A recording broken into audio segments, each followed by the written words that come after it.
Job 1. There once was a man named Job who lived in the land of Uz. He was blameless, a man of complete integrity. He feared God and stayed away from evil.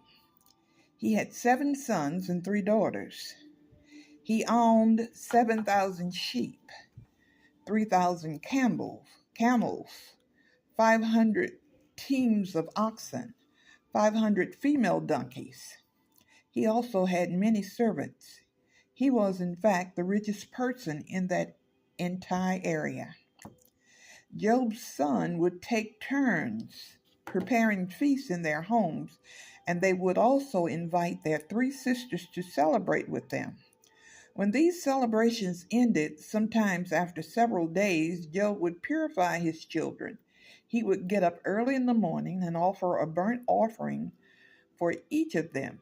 For Job said to himself, perhaps my children have sinned and have cursed God in their hearts. This was Job's regular practice.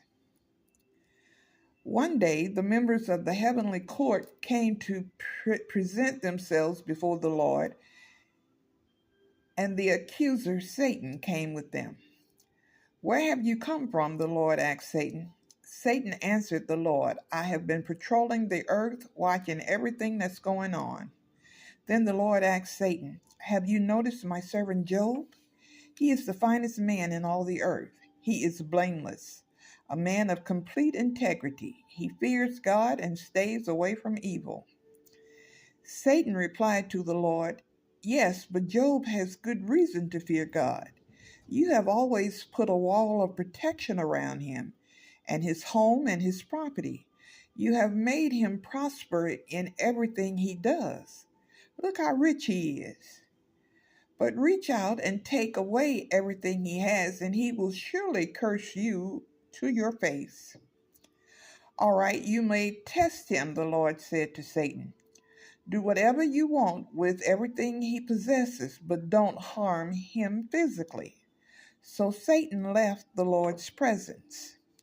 One day when Job's sons and daughters were feasting at the oldest brother's house, a messenger arrived at Job's home with the news. Your oxen were plowing, with the donkeys feeding beside them.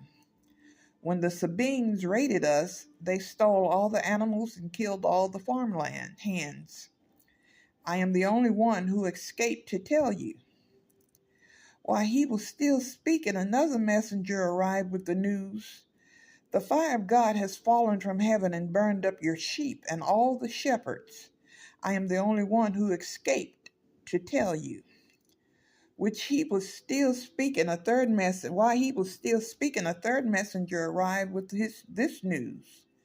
3 bands of Chaldean raiders have stolen your camels and killed your servants. I am the only one who escaped to tell you. While he was still speaking, another messenger arrived with this news. Your sons and daughters were feasting in their oldest brother's home. Suddenly, a powerful wind swept in from the wilderness and hit the house on all sides. The house collapsed and all your children are dead. I am the only one who escaped to tell you. Job stood up and tore his robe in grief. He then shaved his head and fell to the ground to worship. He said, I came naked from my mother's womb, and I will be naked when I leave. The Lord gave me what I had, and the Lord has taken it away. Praise the name of the Lord. In all of this, Job did not sin by blaming God.